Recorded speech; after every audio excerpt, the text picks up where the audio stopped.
আপোনালোক সকলোকে quick cooking and blog চেনেললৈ পুনৰ এবাৰ স্বাগতম জনাইছোঁ। কাৰণে মই ল'ৰাটোক কেনেদৰে মই তাক ফল মূল কেনেকৈ খুৱাইছোঁ, তাক কেনেকৈ চেক বনাই খুৱাইছোঁ আপোনালোকক এইদৰে মই এটা অকণমান ভিডিঅ' এটা বনাই দেখুৱাম। আপোনালোকে নিশ্চয় ভাল পাব।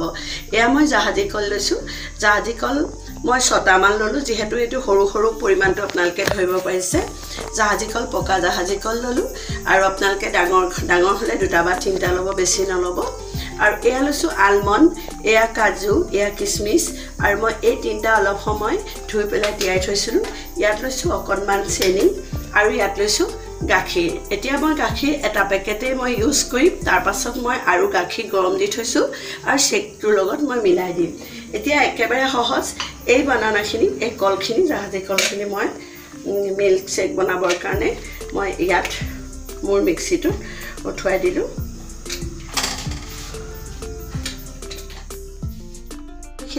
মই কলখিনি ইয়াত লৈ ল'লোঁ আৰু আপোনালোকক মই এইকাৰণে দেখাইছোঁ, ল'ৰা ছোৱালীক আচলতে পৰীক্ষা টাইমত এনেকুৱা ধৰণৰ আপোনালোকে চেক বনাই খুৱাব পাৰে। এনেই কলটো খোৱাতকৈ তাত যদি কেইটামান ড্ৰাই ফ্ৰুটছ দি অকণ বেলেগ কৰি দিয়ে, ল'ৰা ছোৱালীয়ে ভালো পায় আৰু খুব হেল্ডি ফুড হয়। আৰু আপোনালোকক এয়া দেখুৱাই লৈছোঁ। এয়া মই আলমণ্ড ল'লোঁ, প্ৰায় 8টামান লৈছোঁ। এইকেইটা মই অলপ সময় তিয়াই ৰাখিছিলোঁ, আপোনালোকক কৈছিলোঁ।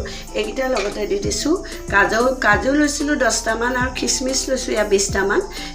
কাজু 10টা নহয় দেই, অলপ সৰহকৈ লৈছিলোঁ আৰু এয়া 20টামান কিচমিচ লৈছিলোঁ। আৰু যেনেধৰণৰ ড্ৰাই ফ্ৰুটছ আপোনালোকৰ ঘৰত আছে তেনেধৰণৰ ড্ৰাই ফ্ৰুটছ আপোনালোকে ইউজ কৰিব পাৰিব।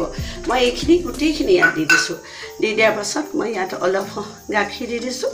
গাখীৰ দি পেলাই মই মিক্সিত মাৰি পিছৰখিনি আপোনালোকক দেখুৱাই আছোঁ। আপোনালোকে নিশ্চয় মন কৰিলে আপোনালোকৰ কেনেকুৱা লাগিলে বাৰু বানানা মিল্ক শ্বেকটো দেখি আপোনালোকে ক'ব। আৰু যদি ভাল লাগিলে তেতিয়াহ'লে লাইক কৰিব, শ্বেয়াৰ কৰিব আৰু যদি নতুন ভিউৱাৰ্ছ হয় তেতিয়াহ'লে ছাবস্ক্ৰাইব কৰিবলৈ একেবাৰে নাপাহৰিব। ধন্যবাদ।